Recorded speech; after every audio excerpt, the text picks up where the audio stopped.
Hello po, isang magandang araw po sa ating lahat and kumusta po kayo? Sa lahat po ng mga nandito po ngayon, welcome po sa channel po natin. And sa mga baguhan ko, thank you very much, no? And sa walang pagsawang pagtatangkilik po sa atin doon sa mga datihan po na lagi pong nakaabang po sa atin, no? And off muna tayo sa tarot card reading or sa tawas po natin, kundi parang sagutin po natin ang katanungan or mostly comment po ng ating mga kababayan, no? And ito'y kung minsan kasi parang gusto kong at least mai-address po natin. Kaya nga po, lagi kong sinasabi sa inyo na mag-comment po kayo dyan or mag-ano po kayo kung anong gusto ninyong topic na may discuss po natin. And maraming salamat po sa lahat din po ng mga heart sender ko. Thank you very much po sa inyo, no? And utang ko po talaga sa inyo, sa lahat po ng mga mommies, kasi ang videos po natin actually is more on naka-focus po talaga ako sa isang ina. And naka-focus po ako sa mga nanay po na nagsisikap, kahit po sa mga tatay po na kung saan gusto talaga nating magbago po yung buhay natin, no? And gusto kong ipaalam sa inyo na ang series po ng ating tawas is like it's just only ano ba, yung parang pahapyaw lang po talaga po yan ng totoong nangyari po sa atin, no? So, kung mapapansin ninyo, at alam ko din po na ang bawat isa sa atin is magbabasa muna, o let's say kung baguhan ka, no, binabasa niyo muna yung mga comment, diba? Bago po kayo ano sa akin or magko-comment or manonood po talaga. So, in this video po, gusto ko lang din pong special thank you po sa lahat po ng mga spotlight ko po, no, na mga community na kung saan talaga pong number one sila po na nagko-comment sa akin, no. And this is Juby actually from Canada. Thank you, hi po, no. And ang iba po ay si Sione Villesa. Thank you, ma'am, so much po. And number one po sa atin si Merlita Samson, no. Si Merlita Samson is hindi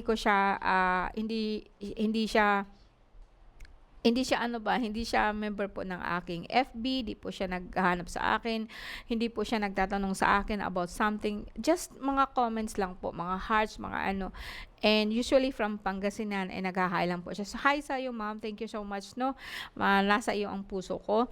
And ang iba po, Sir Hermes po, no, from China, si Susan Mabuti, thank you guys, no, Ma'am Julie from Davao, and Ma'am Luz Mersa, Ma'am Mildred.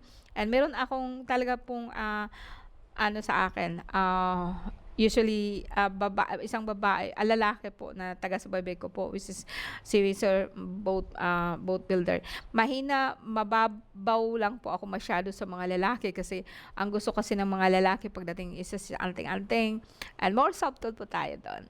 And so I know thank you so much po sa lahat. Basta sabi ko sa inyo, magpapasalamat po ako sa inyo o nagpapasalamat po ako sa inyo na sobra. Thank you very much po, no. And ngayon po, balik tayo sa ating pag-uusapan, no. And as I said before, alam ko po na ang bawat isa, lalo na po kapag baguhan ka, is like tinitingnan ninyo muna kung ano po yung mga comment po ng ating mga kababayan, no. And sa akin naman po, tinitingnan ko po yan bawat isa po. So makikita mo doon kung gaano po talaga, no, or saan nag-uugat ang ating mga sakit, saan nag-uugat ang ating problema, o usually sa situation po natin ngayon. Mauuwi po siya sa ating physical na katawan, no. Sorry. And then, I would say po, so, as I said, no, ang ating sakit is galing po sa ating isipan. Now, ang tanong po kasi dito, mostly po na nano ko sa inyo, kasi alam ko po na minsan po talaga is nag-worry kayo, di ba? Nagka-card po ako. Nakikita ako doon, nag-worry kayo about sa financing, paano na yung mga bata, nagkakasakit pa kayo, and so on, and so on. And mostly, mauuwi yung ating problema po sa financial. And ang tanong po kasi dito, ma'am, tulungan mo po ako sa financial ko. Talaga pong baon na po sa utang at hindi ko na po alam ang gagawin. Now, simple lang po kasi ang sagot ko dyan, no. Actually, would say, for example, no, yeah, my life. Bigay ko na lang sa inyo ang ano ko. You know, ever since, no, mula bata pa ako, hindi kasi, alam ko mahirap kami. Kaya nga sabi ng teacher sa akin nung bata pa ako, ano ba ang gusto mo when you grow up? 'Di ba? Usually alam natin 'yan. So ang sagot ko doon, ma'am, katulong lang po ako. Tawanan 'yan sila lahat. You know why? Kasi yun kasi ang mentality ko, yun ang alam ko. at the time. At the time. At the time, ano, na mahirap makaaral sa kolehiyo kasi walang-wala nga ho kami. Ang mga, and isipin ninyo, I'm the eighth daughter ng 9 family, ng 9, siyam kaming magkakapatid, pang-walo po ako. So, makikita ko kaagad yung mga kuya ko, mga ate ko, di nga sila nakapagtapos. So, paano po ako makapagtapos? Although, sabihin ko sa inyo, scholar po ako, no? Pero wala talaga yan sa isip ko. Kasi, when you're grade 5, tanungin ka ng teacher, and then, comes high school. Yeah, so comes high school. So naisip ko doon kung magiging katulong din lang ako, so gusto ko dollar ang sasahurin ko. 'Di ba? O, 'di ba? So, yeah, so nangyari 'yun lahat, no? Nangyari 'yun lahat. And comes to time po talaga po na when I was in Hong Kong, ang sinabi po niya sa akin, alam mo na, so networking, so masyado silang maganda sa train pagdating sa mind. Doon ko na encounter po 'yun na tinatawag po nila na you can be anything you wanna be. And we're talking about mind at the time, no? Ano yung isip natin, ano yung pag-iisip po natin.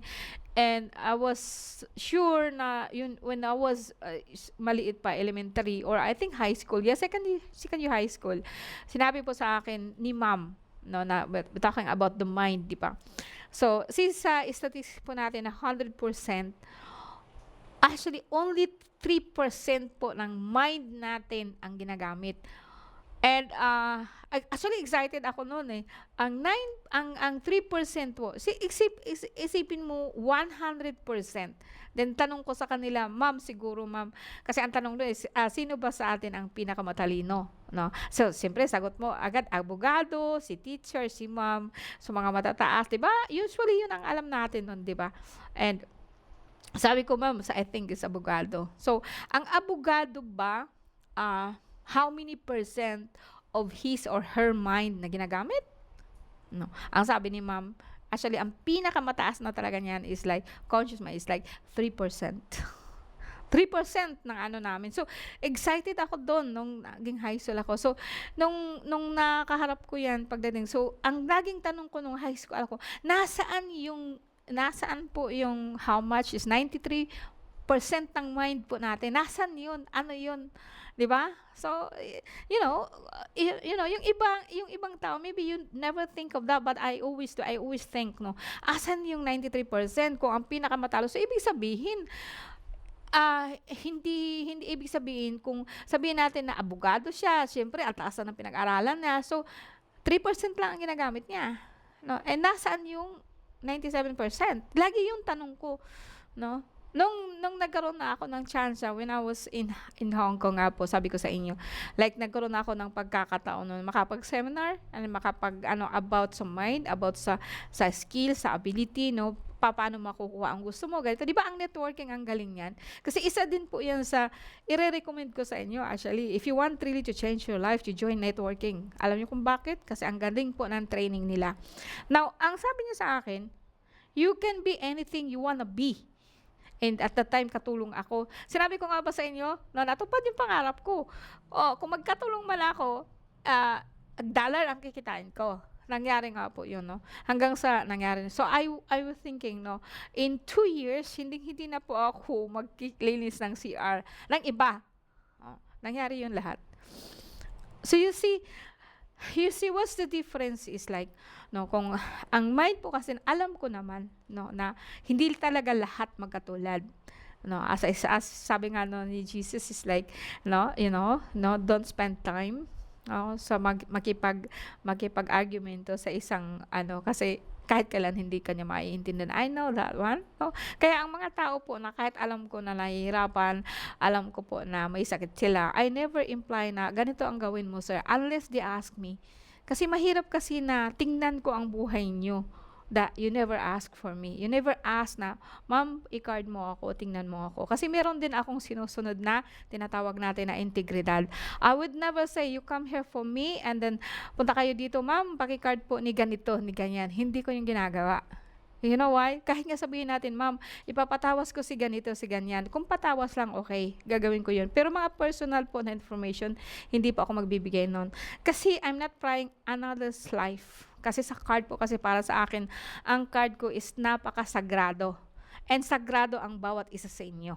So, hindi ko kahit boyfriend, kahit girlfriend mo yan, hindi ko yung ginagawa. Maliban na lamang kung ikaw nanay at ito, maliban naman kung asawa ka. Pero hindi nga lahat kino-confide ko. Alam kung bakit? Kasi hindi lahat ng asawa dapat alam kung anong ginagawa. So, meron tayong sinusunod po na pattern dito. Hindi sumusunod po ako sa tinatawag po natin na yung bagang meron kang prinsipyo na hindi ko binabangga. No, I respect my card. Hindi ako magbibigay ng information sa inyo na hindi ko dapat ibigay sa iyo, kundi ibigay ko doon sa talaga pong nagmamayari. Marami na po niya nangyari po dito. Kaya sabi ko nga sa inyo, kahit sabi mo sa akin, okay, ma'am, kapatid ka, bibilhan mo ng gamot si ganito, si ganyan. I doubt kung gagaling yan. Alam niyo kung bakit? Kasi hindi siya ang lumapit sa akin. Ikaw ang lumapit po sa akin, wala kang sakit, siya pang may sakit. May concern ka, yes. Pero kasi ito yung tinatagpo nating personal, no, na kung pupunta kayo sa manggagamot talaga po, that you are willing, no, willing ka po magpatingin, magpaano ka. So, for me, madali akong makapasok. Although sabihin natin, yes, I can cross that bridge na kahit hindi niya alam, malalaman ko. Kahit hindi ka naniniwala sa akin, I don't care. Basta magagaling ka. Yun yung time na parang agresibo pa ako masyado. But now, no, I'm not the aggressive anymore. Pagod na rin ako, no. Kumaga sa akin, like, yeah, I know people. No.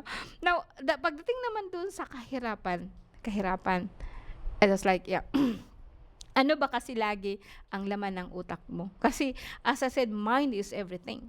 No? Mind is everything. That is, I said, 97% is not using. Hindi siya alam mo ba yung 97%? That is your subconscious mind. Ipapaliwanag ko pa sa inyo yung lahat, no? Very exciting ito. And alam kong hindi alam lang lahat. Bakit nakakagawa ako ng ganito? Bakit nakikita ako kayo? Because I'm using my subconscious mind. I'm not using my conscious mind. Yes, alam ko na mayroong kasakit. Alam ko.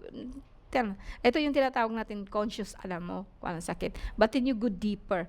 Doon mo makikita ang totoong nangyari sa kanya. So, you see, it's the same thing with our kahirapan. Kasi, kung mahirap ka na kasi, no? And, actually, my heart is bleeding po talaga kung tutusin kasi alam niyo kung bakit. Kasi, ano siya yung bagang parang sa puso ko is just like, ma'am, yung iba nga talaga magpapasalamat sila sa akin kasi parang may time po yun na parang magpapakamatay na sila sa ganito, just wasting their life so much about something na hindi po talaga kasi nila naiintindihan. No? Ang kahirapan kasi, yung mahirap ka, that is only your perception. That is your conscious mind thinking. That is your mind. That is what you know. That's 3%. Hindi nga umabot ng 10% kasi mostly sa atin, actually sa totoo lang, 0.5 lang po ang ginagamit ng mind nila. You are dead. Alam mo kung bakit? Kahit kailan po, hindi sila nakakakita kung ano talaga ang totoo. No? Sila po talaga yung ano. Pero hindi natin sila dapat, guys. No? Kayo guys po na nahihirapan. I never, di ko sinasabi kahit kailan na hindi niyo alam, na wala kayong alam. No. Kasi yun kasi ang pinasanay sa iyo from the beginning.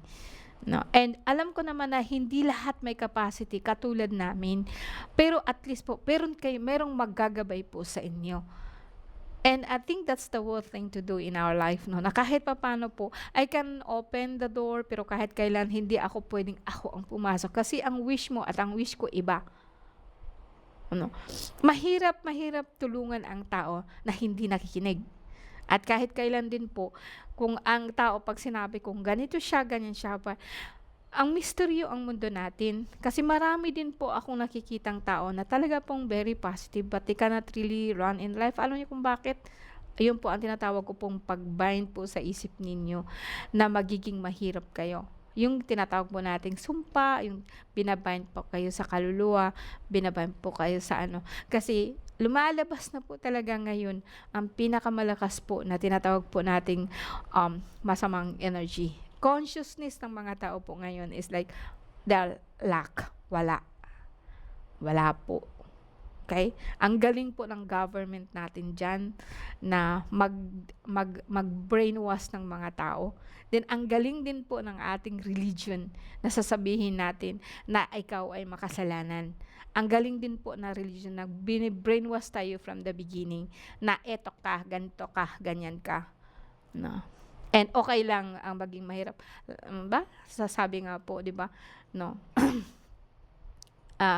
Pinipraise po nila ang magiging mahirap, but from the beginning hindi talaga ako naniniwala diyan, no. Kasi alam niyo kung bakit, ano, kung I am the father, let's say for example kung ako ang ama, no, bakit ko pahihirapan ang aking anak, no? And vice versa po sa akin. Hindi ko kahit kailan kasi hindi ko nararamdaman 'yan. Hindi ko nararamdaman 'yan na pinapahirapan po ako ng aking Diyos Ama. Kahit kailan din hindi ako hindi rin ako naniniwala na ang aking mahal na ina ay pahihirapan niya ako. Ang sa akin lang po guys na masasabi sa inyo is just like something like, kung hindi ka kasi magtatanong, walang sasagot sa'yo. Hindi sasagot sa'yo ang Diyos natin, no? No, hingi kasi kayo ng hingi. Ano, hindi mo naman kailangang hingiin 'yan kasi nasa sa iyo na 'yan lahat. Ano? Ang kahirapan because that's what you want. Because 'yun kasi ang gusto mo, kasi 'yun ang naiisip mo lagi. Pera, pera, wala kang pera, kailangan mo ng ganito, kailangan mo ng ganyan, which is actually lahat meron ka na nun. May mga tao lang talagang ganid na talaga pong kinukuha nila lahat po ng pera ng mga tao. But kung magpapadala po ka po sa kanila kasi lalo ka pong malulugmok kasi hindi mo talaga alam kung paano sila nag-ooperate. And now, tuturuan ko kayo kung paano nag-ooperate yan. Simple lang po tayo dito. I just want to be so, kumbaga sa akin, simple lang po, no? Hindi natin kailangan ng waka-waka, no? Basta ang sa akin, gawin po ninyo ito, and then you see the result. And then comment po kayo dyan sa baba. Pero actually, initial lang po to. Kasi ang totoong ano ng channel po natin, hindi yung tawas, hindi yung reading, kundi etong totoong talagang mundo po ng espiritual.